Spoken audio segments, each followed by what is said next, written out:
Ladies and gentlemen, Primetime CP23 here, back with my first Diablo 3 video in several days. In case you didn't know, I've recently built a new PC, and I've been having some, shall we say, technical difficulties, making sure that it's, all up and running, so this is the first video I've attempted to record. Hopefully it goes well, because we've been having some issues. So this is going to be the starter build for Season 13 Barbarian, and this is going to be the Might of the Earth set, otherwise known as LeapQuake. So we're going to skip the power pylon. We don't need it. Basically, we jump around and hit things really hard and hope that they die, which they usually do, because like I said, we're hitting them pretty hard, especially for, a greater F20.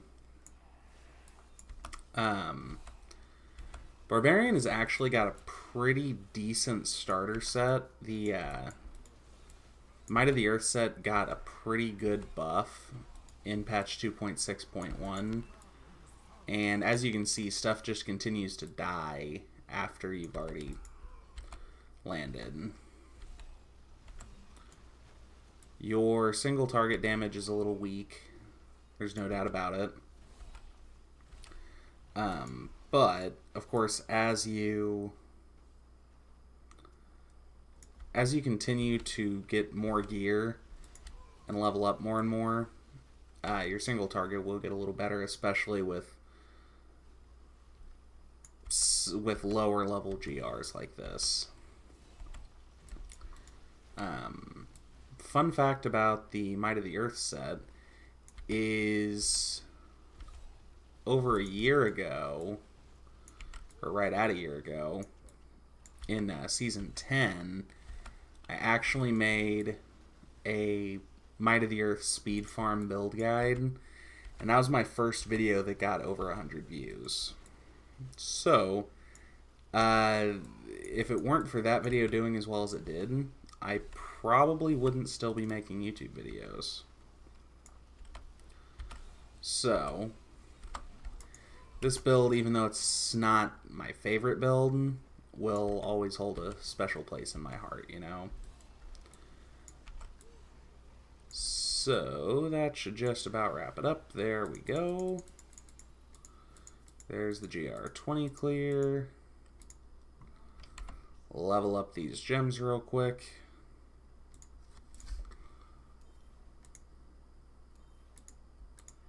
And we'll head back to town to talk about the build.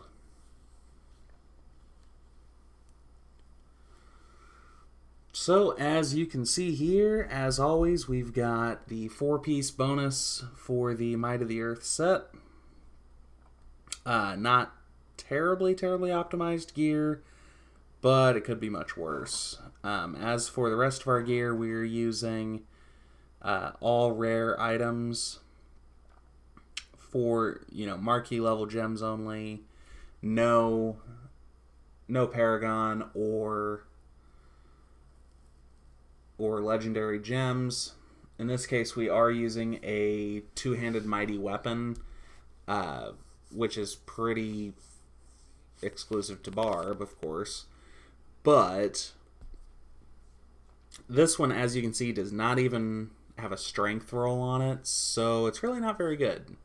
But it did roll with a socket naturally, so I just kind of left it there and put a increased damage against elites gem in it, because with a build like this that is so focused on rift clearing, single target damage is a little rough, so I figured it would be more beneficial to have a white gem in the weapon to do extra damage against elites than, for instance, a green gem, which would give us more crit hit damage. especially because we're only at 29% critical hit chance. We're not gonna be critting very often, you know. So, as for the cube, we've got one beneficial item, and that's going to be the Lut Socks, or Loot Socks, however you want to word it. Basically, that item allows us to leap 3 times before the cooldown starts. Even that is not, like, it's really helpful, because it does give us 3 earthquakes instead of just 1, as you can see. But, I mean, it's not really a damage buff. It doesn't make anything stronger. It just makes more earthquakes, which is always helpful. As for the skills, we're going to be using Falter, the Falter rune on Threatening Shout, to deal more damage to opponents and gain Fury. We're going to be using Warcry to gain Fury and increase your toughness and armor. Leap with Call of Ariat is going to generate Fury. It's going to serve as the main damage dealer of the build, and it's going to group enemies up when you land, which is really helpful in my opinion. That's why, personally, I like the Call of Ariat rune best. I believe the most damage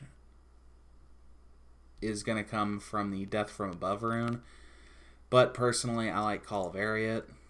Then we're using Wrath of the Berserker with the Insanity rune, Molten Fury on Earthquake, so that every time we land with an Earthquake, we get a 6,000% weapon damage Earthquake. Chilling Earth is another possible option, as is Cave-In, which Cave-In is going to also pull enemies, but because we're using Call of Ariat, we don't really need pull-in, and Molten Fury has the highest DPS for the Earthquake rune. So that's why we're going with Earthquake. As for Seismic Slam, we're using the Rumble rune, simply because that's going to drain all of our Fury. It's just a Fury dump, and that's going to allow us to get our leap off cooldown faster. For passives, I got Boon of Volcathos, which is going to reduce the cooldown for Earthquake and Wrath of the Berserker. Rampage is going to increase strength for 8 seconds after killing an enemy. Ruthless, so that you do more damage against enemies that are already weak. And Nerves of Steel for the cheat death. If you're not worried about dying, you can always go with Earth and Might, which may not be a bad idea, since anytime an earthquake or an avalanche is triggered, you trigger both with your leaps. It gains Fury. But ladies and gentlemen, that's going to do it for today's video. As you can see, we cleared a GR20. Didn't have very much issue with it. I did die once before I started the recording. But overall, not that tough a GR. So we're going to go ahead and call that the end of today's video. If you enjoyed this video, please make sure to leave a like, comment, and subscribe. And until next time, this is Primetime CP23, and I'm out.